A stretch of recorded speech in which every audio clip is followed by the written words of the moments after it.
Every night, somewhere between your second cup of coffee this morning and the meal you just finished tonight, your body is quietly building a case file. Not against you, against something you ate. And it doesn't send you a bill right away. It waits. Sometimes for years. I want you to think about something you probably did this week without a second thought. Maybe you reheated leftovers in a pan with a little extra oil because the first batch looked dry. Maybe you grabbed a soda instead of water because it was hot out and you were in a hurry. Maybe you had a strip of bacon with your eggs, the way you have most mornings for the last 20 years. Nothing dramatic, nothing that felt like a decision at all. But inside your blood vessels right now, a slow chemical argument is happening because of choices, exactly like that one. It's called chronic inflammation. And after 50, it stops being background noise and starts becoming the actual mechanism behind the diagnoses people fear most. Heart disease, type 2 diabetes, cognitive decline, even certain cancers. This isn't the inflammation you feel when you twist an ankle. You won't feel this one. That's what makes it dangerous. I'm Dr. Park. I've spent more than 15 years practicing internal medicine and studying nutritional biochemistry, which is really just a formal way of saying I study what food does to the human body once you're not looking anymore. And today, I'm going to walk you through 6 things, foods, and in some cases things we do to food, that quietly fuel this kind of inflammation after 50. Some of them will surprise you. One of them, I promise you, is something almost every health-conscious person in my audience believes is completely safe. It isn't. Stay with me to the end, because that one is going to change how you shop this week.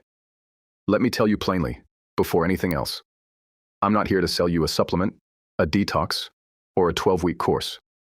I don't have one.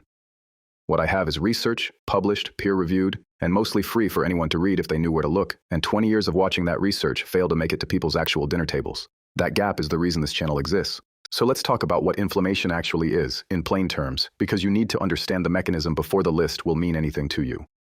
Your immune system has a response designed for injury and infection. It rushes white blood cells and signaling proteins called cytokines to a site of damage, cleans it up, and stands down. That's acute inflammation, and it's supposed to happen.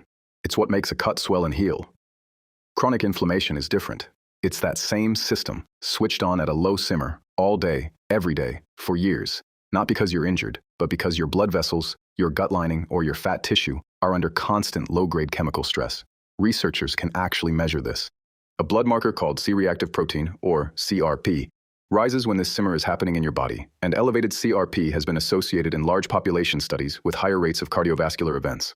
I want to be precise with that word, associated, not guaranteed, but strongly, consistently associated, across decades of research from institutions like the American Heart Association and the Harvard-based Women's Health Study.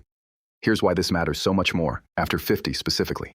Your arteries at 25 have a kind of elasticity and repair capacity that quietly declines with age. That's simply biology, not something you did wrong.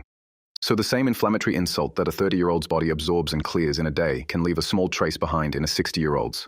A trace that doesn't fully clear before the next one arrives. Over enough years, those traces accumulate into something you can see on a scan: arterial stiffening, plaque, insulin resistance, even changes in brain white matter.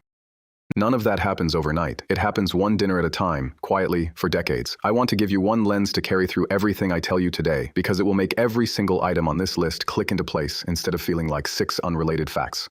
There are 3 mechanisms doing almost all of the damage I'm about to describe, and I want you to hold on to their names, because you'll see at least one of them in every single food on this list. The first is oxidation, when fats, especially the unstable ones in vegetable oils, break down under heat or light into unstable molecules that your body's own antioxidant systems have to work overtime to neutralize. The second is glycation, when sugar molecules attach themselves to proteins and fats in your blood and tissues, forming compounds called advanced glycation end products, or AGEs for short. These are stiff, sticky, and your immune system treats them almost like foreign invaders, mounting a low-grade attack that never quite finishes. And the third is gut disruption, when what you eat damages the delicate community of bacteria lining your intestines, allowing inflammatory particles to leak into your bloodstream in a process some researchers call, somewhat dramatically but not inaccurately, a leaky gut. Oxidation, glycation, gut disruption. Keep those 3 words in your mind, because I'm going to point back to them the whole way through. I'll also tell you honestly that my own frame of reference leans Korean, because that's my training and my heritage. Korea has one of the oldest continuous traditions of what's called yaksik dongwon. Food and medicine share the same root. It's not mysticism. It's centuries of observational practice around fermentation, seasonal eating, and balance that modern biochemistry is now, in many cases, independently confirming. But I want to be honest with you up front about something most people in wellness media won't say. Korean does not automatically mean safe. Traditional does not automatically mean healthy. In fact, one of the items on this list today is something from my own culture's table, and I'm not going to soften it just because it's familiar to me. The mechanism doesn't care where a food comes from. Let's begin. The first food I want you to look at differently is reused cooking oil, the oil you keep in a jar by the stove, and pour back into the pan for the next fry-up, or the deep-fried food you reheat by frying it again. This is the "why is this even here" one, because almost nobody thinks of oil itself as a repeat offender. You think about what you fry, not what you fry it in. Here's the mechanism. When vegetable oils, sunflower, corn, soybean, even some blends labeled vegetable oil, are heated past their smoke point repeatedly, the polyunsaturated fats inside them oxidize. That's the first of our three mechanisms right there. Oxidation breaks those fat molecules apart into unstable byproducts, including compounds called aldehydes.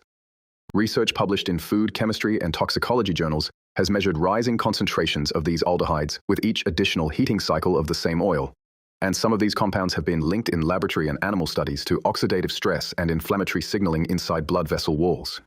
I want to be careful here. Much of the strongest mechanistic data comes from lab and animal models, with human population studies showing associations between habitually reused frying oil and higher markers of oxidative stress, rather than direct proof in controlled human trials. But the biochemistry is consistent enough, and the exposure common enough.